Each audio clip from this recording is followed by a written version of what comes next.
Hi, and welcome to the Word with Pastor Michelle. We're talking today about influencers, and that's a term that's used on social media for people who have a large following. They do product reviews and things like that. Basically, they are people who have the ability to influence the decisions of others. Well, I want you to know that God actually is the original influencer placer. Amen. And so I want to take us to Daniel today and talk about some influencers back in Babylon.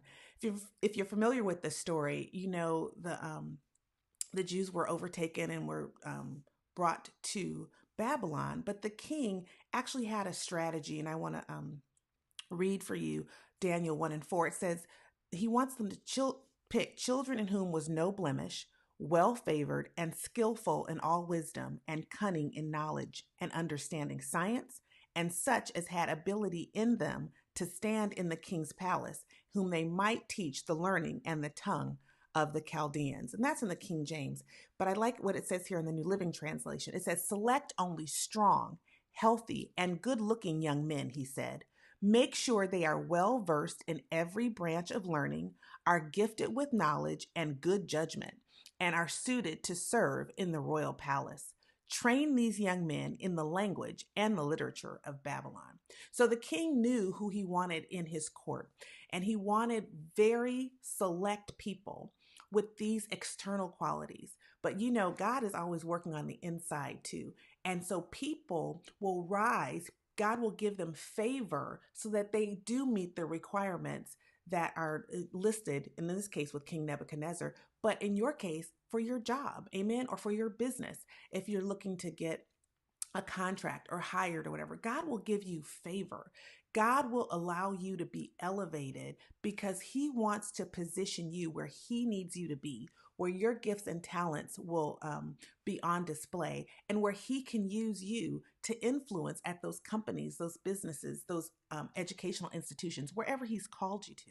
So I want you to remember that you have an assignment, and it is up to you to keep yourself sharp and set apart from others so that that favor that's on you can help you rise to the top. Now, there's something else that was very important that Daniel and his friends did, and they had access to the finest of all the king's stuff, the food, the clothing, and all of that. But Daniel had made a decision.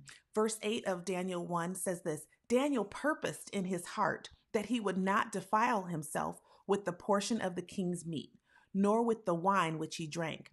Therefore he requested of the prince of the eunuchs that he might not defile himself. Daniel made the decision that even though he was in a foreign land and he was working with an ungodly king, or basically being trained to work with an ungodly king, he was going to remain faithful to God. So we as well need to remain faithful to God in the midst of a natural world, where the Babylonian system that we live in today. There is a way for us to set ourselves apart and not be as the world is. And that is also going to be a calling card for other people to come to us and ask us, why are we so hopeful when things look bleak? Why do we always have a smile on our face? Because those are calling cards for people to us so that we can minister to them and tell them about the love of God and the power that he can have in our lives if we give it over to him and let him be an influencer through us.